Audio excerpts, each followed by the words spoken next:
morning. I'm going to show you how to put nameplates on a locomotive this morning.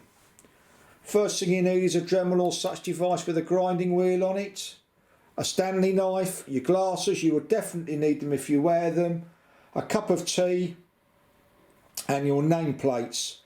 Now this locomotive, Robert F. Fairley, shows you where to put them. You may be looking and thinking, well, my loco does not. I will show you how to get around that at the end of the video. Now it's important with your nameplates to make sure they fit. We had a load hauled locomotive, John Loudon Macadam, and the nameplates came and they didn't fit. I got them out and they were not the right size. Now I can see here that they do fairly easily, and these came from Fox that are absolutely fantastic. There's a company up in Scotland that are absolutely useless, and I'm going to put them on the locomotive. Now what's unusual for this Bachmann locomotive is that their models normally all come with nameplates. Why this one does not, I do not know. Anyway, let's get started. With these transfers, you don't cut them close to the metal, otherwise you'll bend them. You've got to cut further away. So basically just get the Stanley knife, press down hard, and it will cut. Press down really hard and it will cut through the metal. Yes, you go through the Stanley knife blades, but they're not expensive, and you just cut through really hard. There you go, and you can hear it. You do not want to bend the metal. And there we go. And you can see there, and there's a bit at the top as well, so we'll bend that round so you can see it. And you just press down really hard with the Stanley knife and cut through it. But you cut a distance away from the plates. You do not want to bend them. Just do these bits here, and you can hear the knife cut through them. And that's simples, and you can see there, and there's a bit in the middle as well. In fact, there's a lot holding this. Go as central as you can, because you do not want to bend them, and you can see there what happens. And there we go. And you can see the plates there. Everything is free, and they're all cut. Thank you. You have the Dremel and you have the wheel going away from the plate because you don't want to bend it. You don't use a small file, otherwise you're going to bend them. So what you're doing is, you're going like that, gently, put your hand in a bit closer should you wish, and you're taking off the burrs. You can see now I'm not bending it. Put the hand in a bit closer.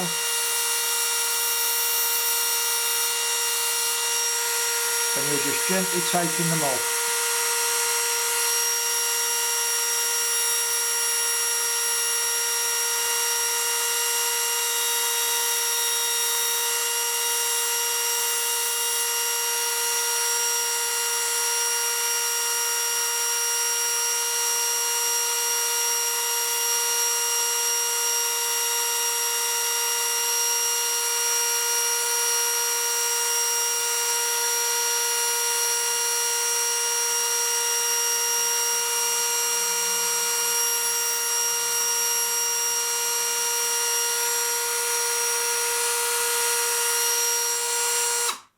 And you may be able to see there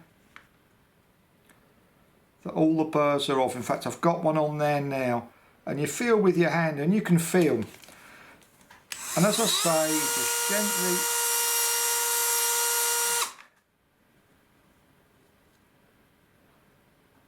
gently feel, and you can see, well, hopefully that's burr free. And I'll show you again.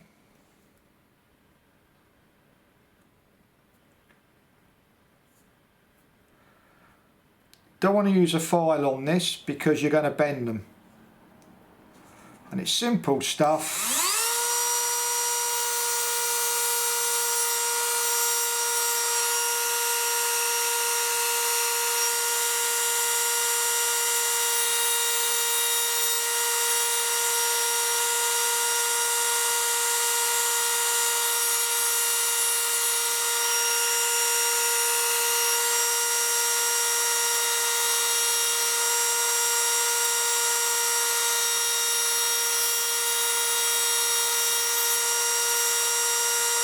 all in real time, and you feel with your hands if you can't see that well, and you will feel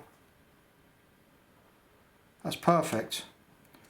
So I mean, you could use a pair of pliers to hold these things should you wish to. I mean, I prefer using my hands, but as I say, if you're a little bit squeamish, but if you start using a file on these, you're going to bend them.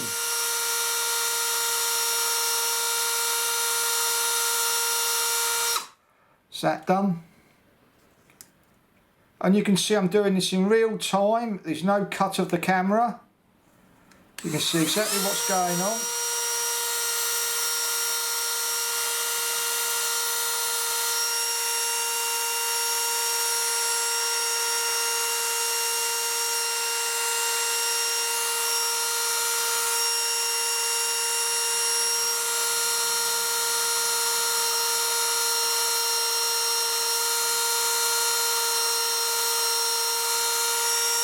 Now the reason I haven't used tweezers is what concerns me is A, bending them, and B, scratching some of the blue paint off. I'm not totally happy with that there, so I'm going to have another.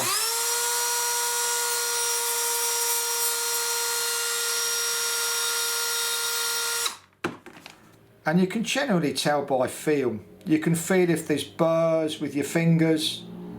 It's easy to do. In fact, there's a burr on that, I think, or is it just, no, that looks like, no, there's a small burr on that. Yeah, you can see it. So, and it's worth getting this right, because if you don't on your model train, you're going to see, you will see, trust me. And that's it, thank you. Right, what you do is you use PVA glue on the nameplate. You do not put it on thickly or water it down. You then put the nameplate in position. Now the reason I'm not using tweezers for this is because I don't want to scratch the paint on this. And you move it across with your hand gently. You can see there that that's in place. Now if you've got any residue, which I haven't, you just wet the cotton bud and move it along it. And as I say, the reason I'm not using tweezers, though I will do to pick this up, is because I don't want to put anything that is abrasive against the body of the loco, because if I do that and I catch it or my hand slips, I've scratched and I've damaged a perfectly good loco. So I tend to use my hands. Now there are on occasions, like with this, tweezers are a good idea. But once you've got it in place, get rid of the tweezers. And then you use something which is less abrasive, like this glue stick, to put it in place.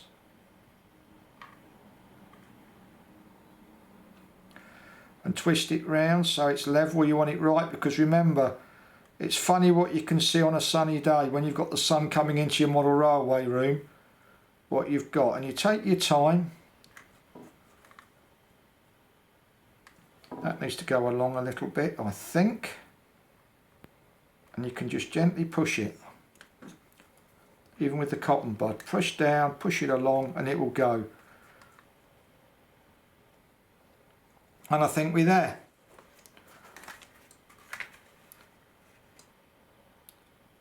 And there you go. Thank you for watching. Okay, so it's not to show you twice, I have done the other side. But what you do is you use one of these sponge things, a Pico. So when you're doing the other side, you're not going to knock the other nameplate you've done. And that's it. You just got to take your time. But as I say, once you've put, even if you use tweezers to put the nameplate on the loco, do not use the tweezers again after. Do not even use the tweezers to move it around, because if you slip, you're going to scratch and wreck your loco. Always use a cotton bud or a glue stick.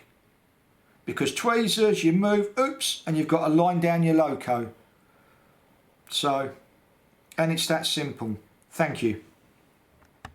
If you've got a loco where there's no markings for the nameplate, what you do is you Google your loco, you zoom in, and there's always lines on the body, or you can basically see where the number is, and you just basically count up and put the plate where it needs to go. So you can see here there's 2, and here I've counted up 2, and that's basically it. I have got a magnifying glass that I use as well, like the thing a dentist uses. We did try and film it, but it just doesn't work. So I basically use that as well, and that's all you do. You just Google the loco, zoom in on the side where the nameplate is. There we go, where the nameplate is, and just put it in the right place. And it's that simple. Thank you.